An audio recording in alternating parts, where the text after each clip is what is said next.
Welcome back to another episode of Noxcast, an Equinox News Recap podcast. I'm your host, Charlotte King. I'm the Managing Executive Editor of the Equinox. And I'm Nathan Hope. I'm the Administrative Executive Editor of the Equinox. And this week we're joined by our Senior Social Media Staff, Nicole Dumont. Hello, thanks for having me. Thanks for coming on.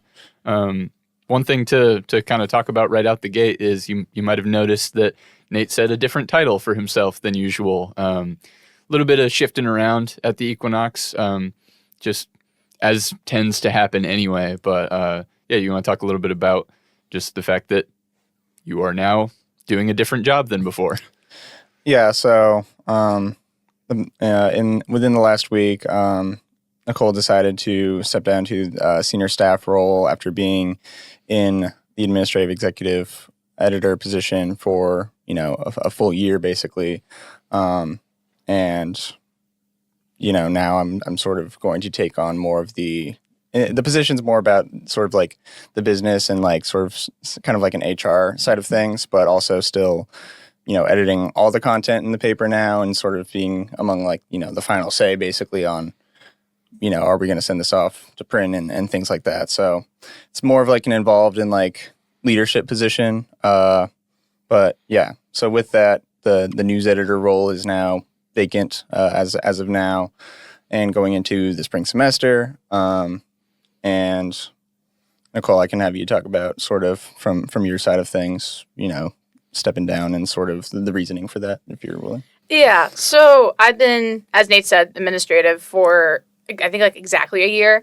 And as I am a senior who's going to be graduating in May, I have some other opportunities next semester for me to pursue that I really want to hone in on. And as of right now, I am, as Nate said, the senior social media staff. And one of the things I want to do post-graduation is social media stuff and like marketing and advertising and photography and stuff like that. So I felt like this was a good position for me to jump down to so I can focus on what is like my next game plan post-graduation. Yeah, and so currently Nicole is kind of pitching in and helping us out with some of our social media presence as an organization. But, that's definitely something where I'd said before, like, I'm kind of happy to have you do whatever because Nicole's a true Equinox multi-hyphenate. You're a copy editor, a section editor, an executive editor, and so now stepping into a senior staff role, I think that's like almost every category of thing you can do at the organization. So like, it's really, I think it's a good fit for what you want to do, but yeah, just happy to have you around in whatever capacity. But yeah, it's kind of, it's interesting to look back at like the evolution of things because you became admin at the time that I became a section editor because I took on your section editor role. So like I said, it's not too infrequent that we have people kind of jumping around and just stepping in to take on different roles. But I think it's a great opportunity for us to continue to practice different skills. And like you say, you've got this now, the senior staff role, plus some of the other opportunities that you're working on that can hopefully lend to what you want to do. So, yeah, I think like that's one of the great things about the Equinox is we have so many different opportunities. So if, even if you're someone who starts off in just solely writing, but then you figure like, oh, maybe I want to try my hand in some photography, or I want to, make a video, or I want to, help out with social posting, or I want to do something relating to audio. Like we're open to any of those opportunities, and it's such like an open thing. I always say that I could like find something for someone to do here from like any major or like any area of campus because we're so like diverse in that way. And I'm like glad, when anyone can help out any of these things and encourage people to hop around and find what they're really most passionate about. So I think it's going to be great for you to sort of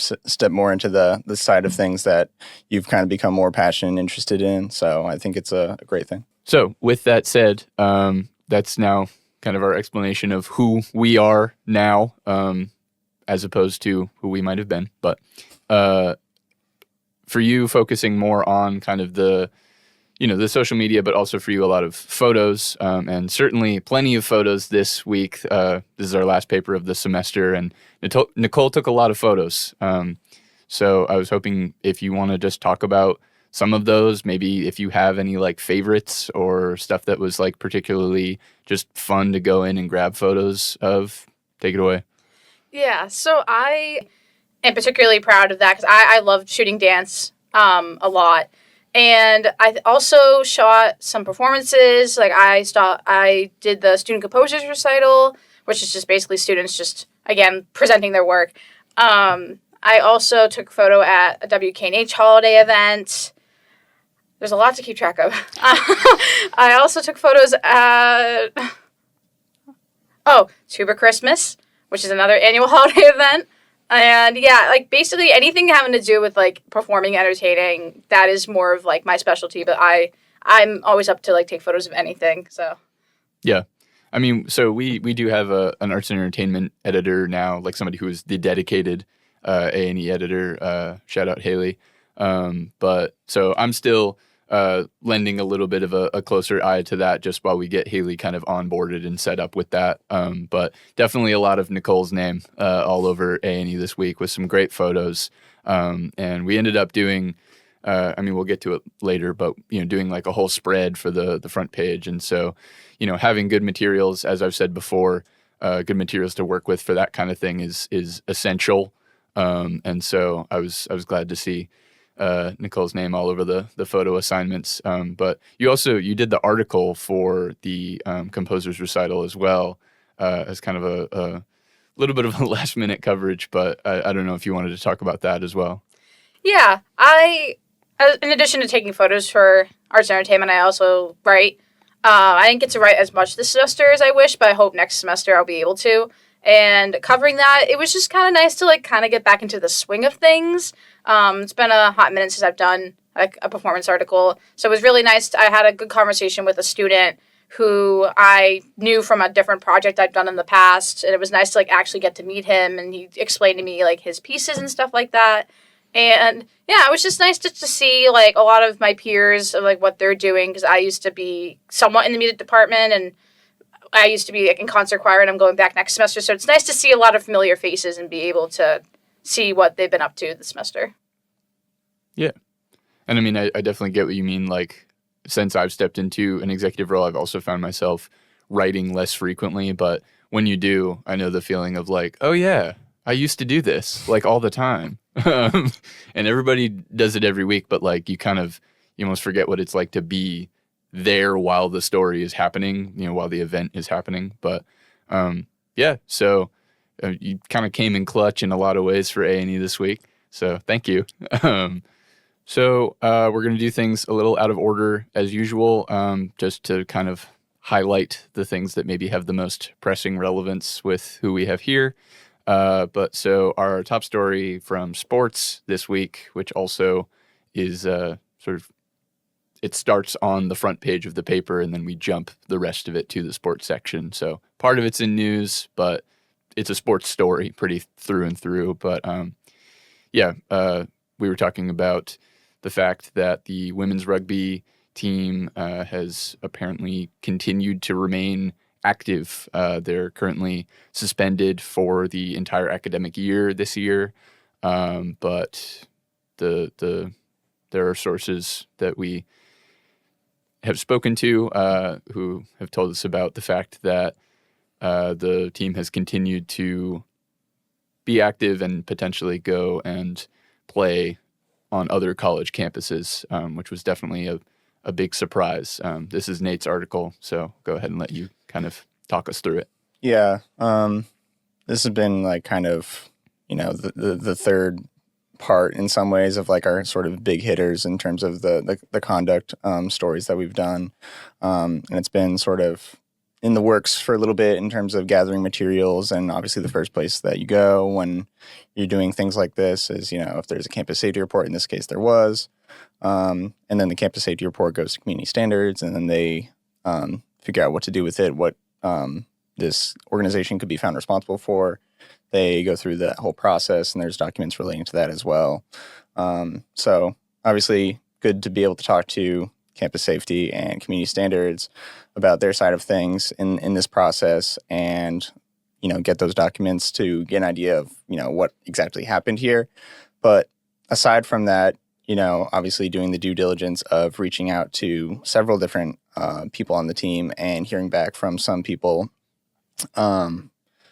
was incredibly important for this story because so the decision in the community standards process, the agreement was like officially put into place in like July 8th. But the new real aspect about this is that the team is continuing to play despite the suspension off campus grounds.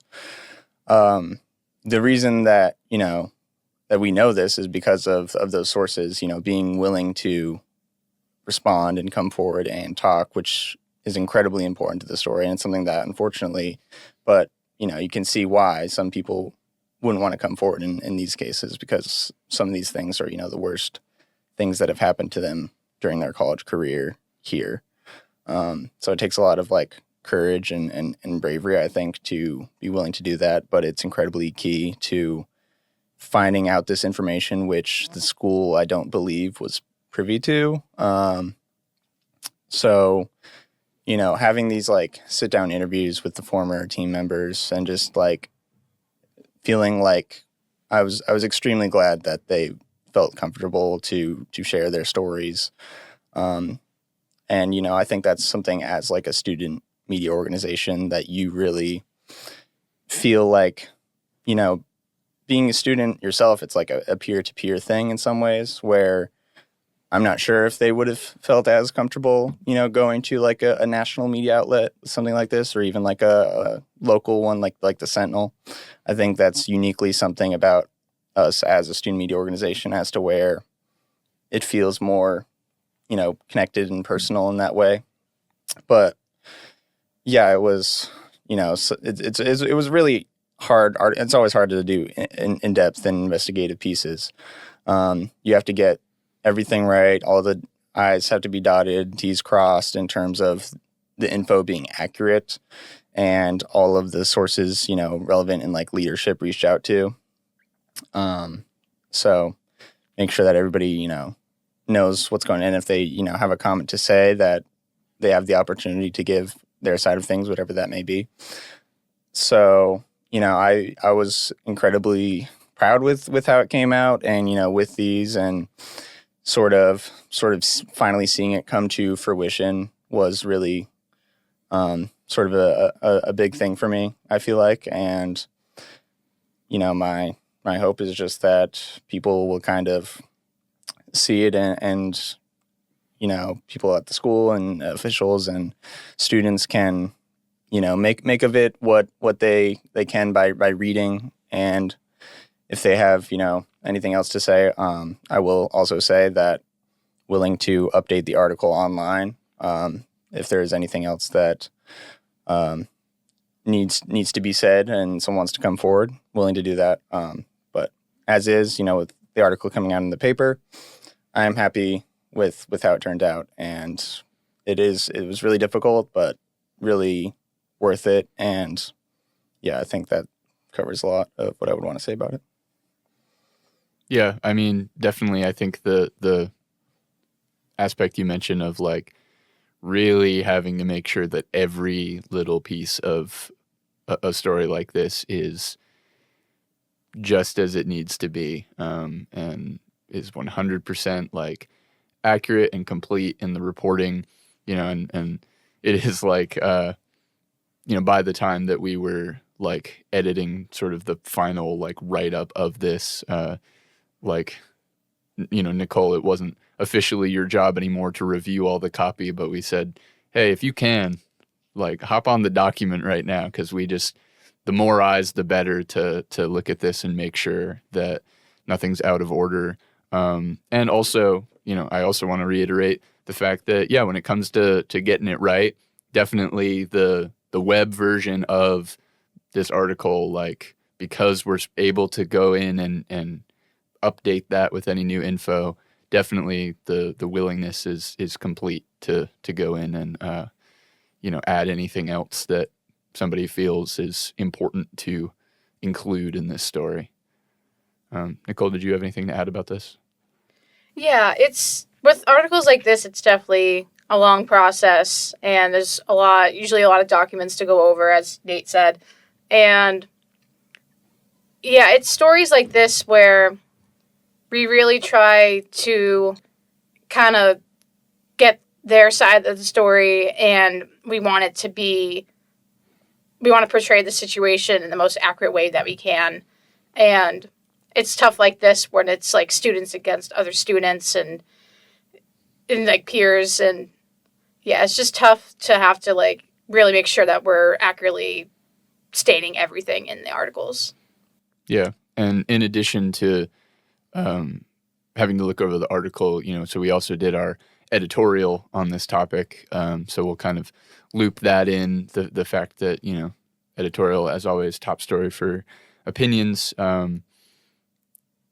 having to kind of look over that especially closely as well and say, we really want to make sure we get right what we are putting forth as our own feelings as an e-board, and what we'd like to see for the future of, organizational conduct and just any instance like this where you have, people who are in the position that these sources were in of having experienced something like hazing and kind of saying, where do we go now? And so, I think one of the big things in our discussion was looping in that news element again and saying, the fact that this team has remained active proves that something's still wrong,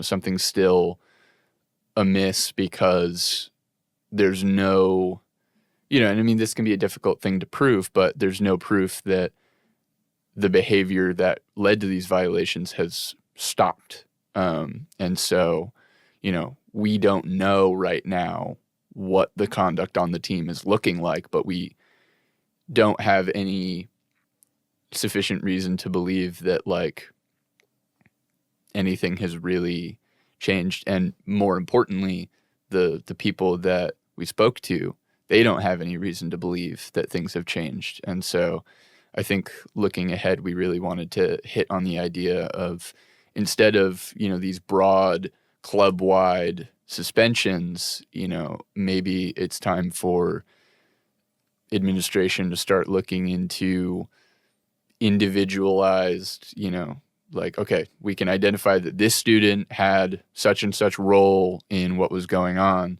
Administration needs to take a role in identifying that certain students, play a part in the behavior that's going on in the organization, and be able to say, okay, what this person is doing isn't okay, and we need to do something about that, rather than just saying, you guys can't play anymore because they're finding a way.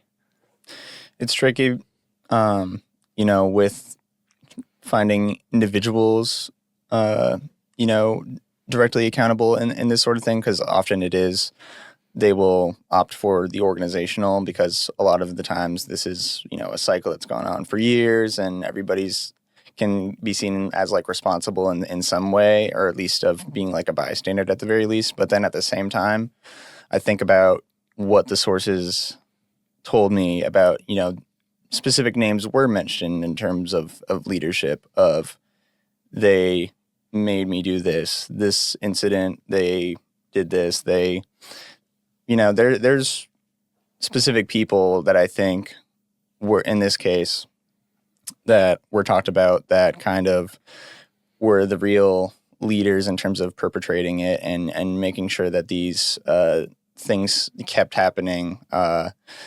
And I don't know, another thing about the story is, talking to the sources and finding out that during the campus safety investigation, there was a lot of coercion, and in terms of like, they started coaching people on like what to say to campus safety's questions, and saying, oh, well, don't lie about this, which is kind of like a wink to, don't say the truth, really. But there's like, again, with that, there was certain people that were telling, in these group chats or separate chats, whatever it may be, don't say this or say this, or like, certain things that in the legal world and sort of like the professional world after you're out of college, meddling in an investigation is certainly a charge. And so we were saying during the editorial that on top of just the general what happened and the hazing, maybe individuals could be found responsible for that. And also on top of that, certain things like, what happened with the investigation and how that sort of affected things and how it made team members feel. I think I am really also proud of like how I ended the story on the note of the quote about a source that didn't think the lesson was learned. I think obviously the number one thing that the college would want, or community standards, or anybody, would be a lesson to be learned. And to be able to have a team like this, come back and thrive with a different environment and probably different people, but to just hear people who were directly affected say they don't think that this was really sufficient. There was, there's workarounds clearly if they're able to go to different locations.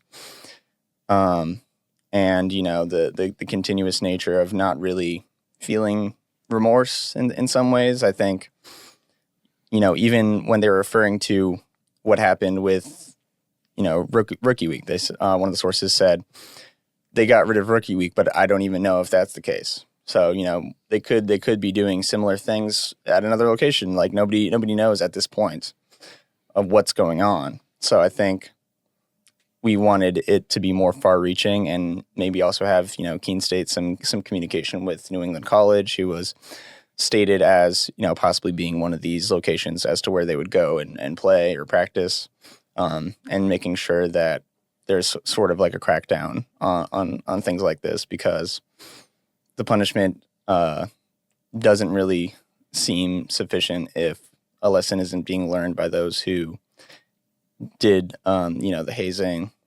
So I think that's really what we were trying to get at with this editorial. Yeah, I think Nate really hit it home of the whole thing, where if you're someone who was involved in the actions, that there needs to be a lesson to be learned. And like, we're all young, like we're 19, 20, 21, 22, like we have like our entire lives. We're going to grow so much. And I think the most important thing is, if you were someone that you had a role to play in this, you need to look within yourself and say, what I did was wrong, and take responsibility to grow as a person. And I think, especially like as a woman, I feel like a lot of the times we already have so much against us that we don't need to add on women putting down other women. So I feel like at this point, there needs to be some accountability taken, and there needs to be some growth that comes out of the situation for sure.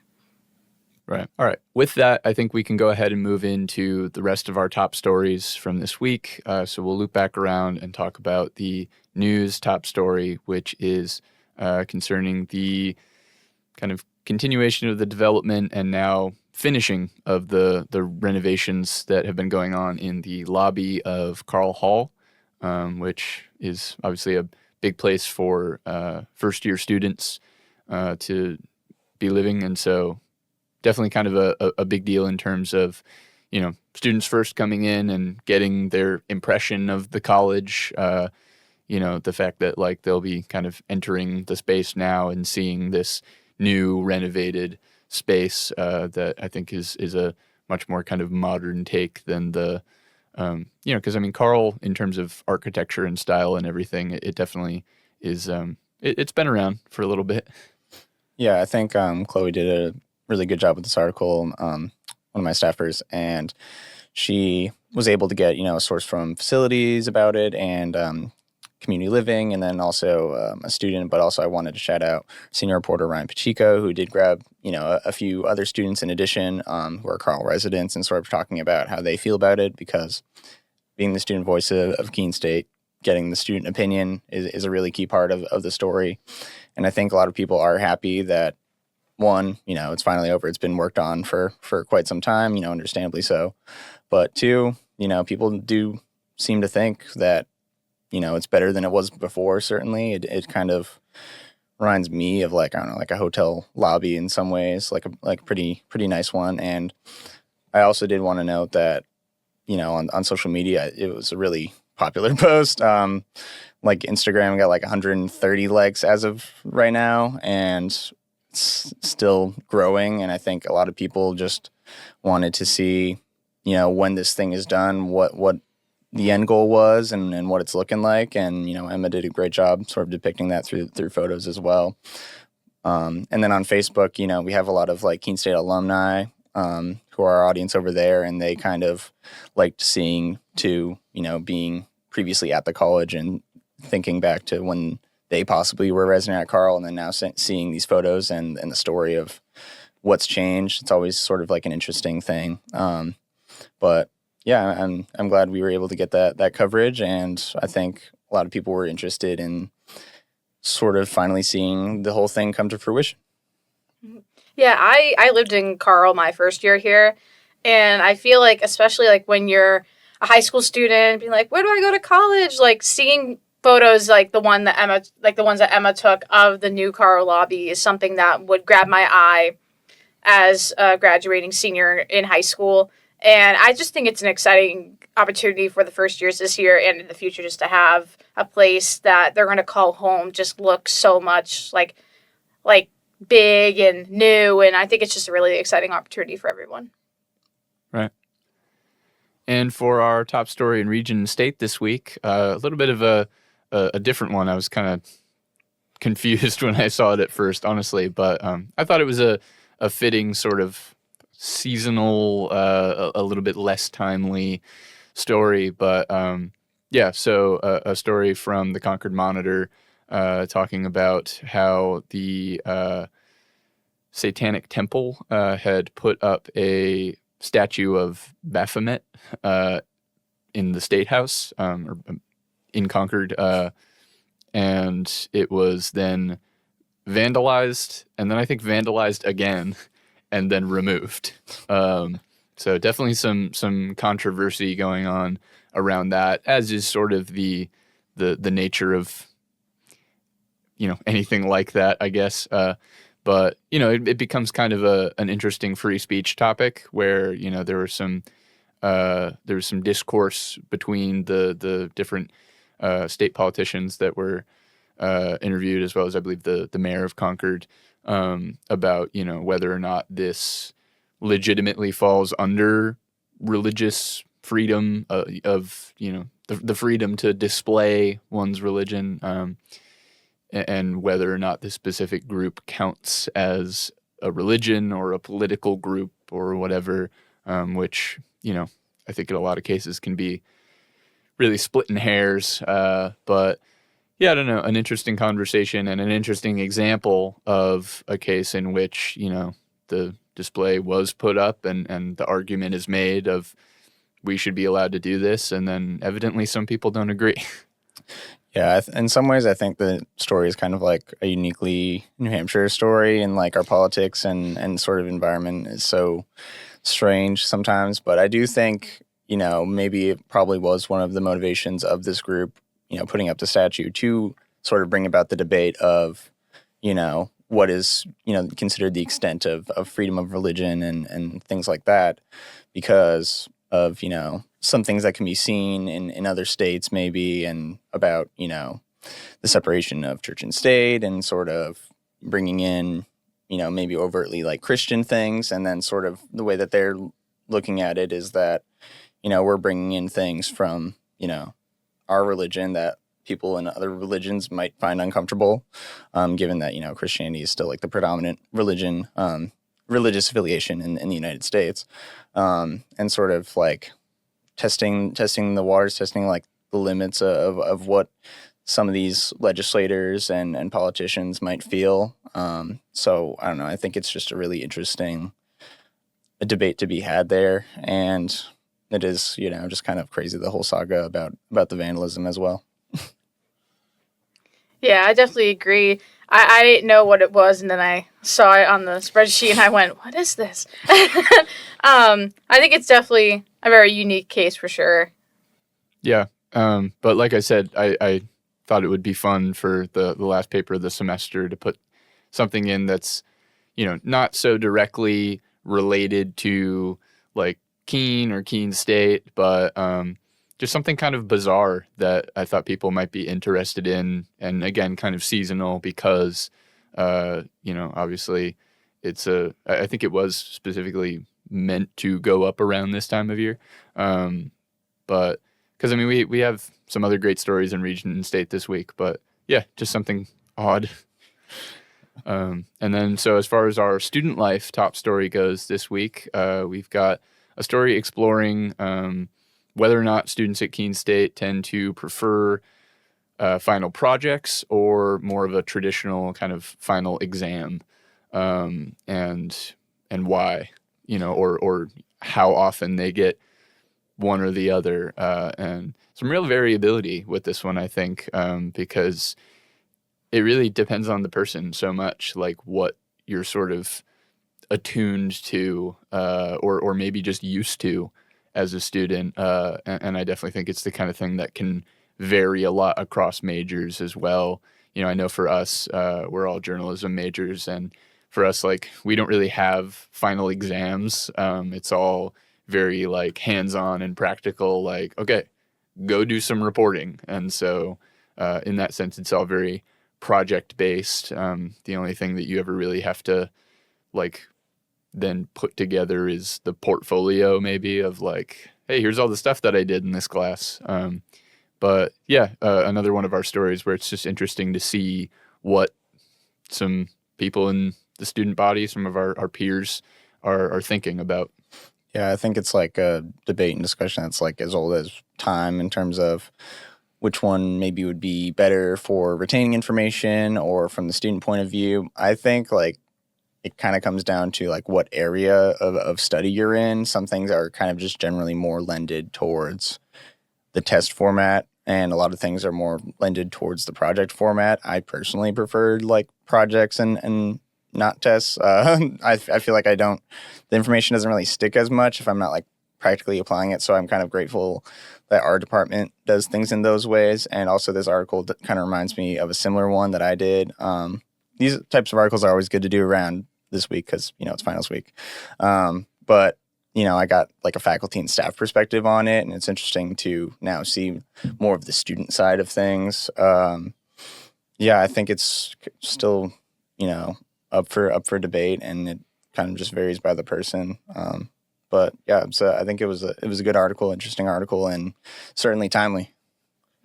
Yeah, I agree. I'm pro project, pro portfolio, just because my brain is like, I'm not gonna remember all these terms. And again, like our field, like we not really much to be quizzed on. It's more like we just are an experience based field. But versus if you were like a math major or like a science person, I feel like that's more like you have to know the terms, the formulas, the equations. And yeah, it is interesting to finally get to hear what my peers prefer. I think that's really interesting. A journalism quiz, just like, what did the New York Times, was this headline like in this year, this page? No, I don't know. For me, like, I would kind of like to have like a blend of both, I guess, whenever possible, just because, like, for me, I like to be able to both apply what I'm learning and also kind of like have the chance to reaffirm it by like going back in and saying like, yeah, I know this. But between the two, yeah, I really can't complain about the more practical application of like what we learn as journalism students, because honestly, if nothing else, I just think it's a lot more rewarding. Like, it feels good to be able to look back at like, a story that I've done for a class and say like, well, I actually did it. Like, I didn't just talk about it. I did it. And now I have that, and it can go in a portfolio, or I can, build on it if I have to. And it gave me an experience that could be valuable for me later on in my career. So yeah, I think overall, we tend to side with people who prefer projects, but definitely, plenty of understanding for the fact that some fields are just different. Yeah, I think like portfolio work, yeah, that's like one of the number one things I like about being a journalism major is that like I've basically created like my job, what I'm going to show my employers like throughout the journey. So it's like I have portfolio being like, here, I did all this. So I feel like that's like one of the things I enjoy most about being in this major, for sure. For sure. And that coupled with the equinox, of course. Well, yeah. Doesn't get more practical than that. Yeah. Of just, hey, you want to come do journalism every week? Yeah. Meetings Monday nights at 9 p.m. Student Center room 309. Just saying. After break. We don't do anything during break. Yeah, no. Do not show up. all of us driving to Keene every Monday and Tuesday. No, but okay. I think we can move into our top story from arts and entertainment this week, which we alluded to a little bit because, again, Nicole took some amazing photos for it. But the choreography showcase, and this is another instance where I got to give a huge shout out to copy editor Justin, last week's guest, because he did such a great article about this. And that combined with the photos, combined with the fact that it's such a big event and just everything, like I ended up turning this into another big spread with no shortage of help from, again, new arts and entertainment editor Haley. So again, a really big group effort. But yeah, super cool. It's always super fun to see the results of what students are putting together for routines. And one of the things that both we noted, Nicole, I remember you saying this to me, but also is talked about in the article, is the fact that this was a very like theatrical approach to the choreography showcase this year. Mm-hmm. Yeah, for sure. Like I've been to, since I've been here, I've been to all the choreography showcases, and I feel like with this one, there was a lot of people from even like the theater department, because the theater and dance department, like they have a lot of crossovers, but I saw a lot of people from who usually are just in the theater, like they're now crossing over into the dance a little bit more. So I feel like a lot of them had more like theatrical elements, like more acting elements in addition to dance, which was really cool to see, for sure. Yeah, I remember the choreography showcase last year. It's just such like a good visual story. And then, on top of that, it's always just interesting seeing all these like different ideas come to like fruition in this, production and sort of all the different directions that students take. I don't know, it's just so cool to me. And it's always a big hitter in the A&E realm. So glad to get some good coverage and some great photos. Definitely. And I mean, I thought it was super interesting to get kind of more into the background of like how students work on these projects leading up to it, and talking about some of the research that goes into that. I mean, I'm not much of a dancer myself, but the idea of like trying to find a concept and really dig into it in order to connect that with that project that you then get to showcase, like, I don't know, I just think that's so cool. I think with that, that wraps up another news recap. Like I said, this is our final issue for the semester, but we will be back and ready to go, just like we always do when the spring semester starts up. And so we will see you again then. Until that time, thank you very much for watching Noxcast. And I also want to extend very special thanks to the composer of the Noxcast music, our very own Equinox alum, Zach Keenan, the designer of the Noxcast graphic, our very own Equinox staff, Elijah Fisher, and the editor of Noxcast, our very own multimedia director, Jakob Hall. Until next time, I've been Charlotte King. I've been Nathan Hope, and thank you again to Nicole for joining us. Thank you for having me.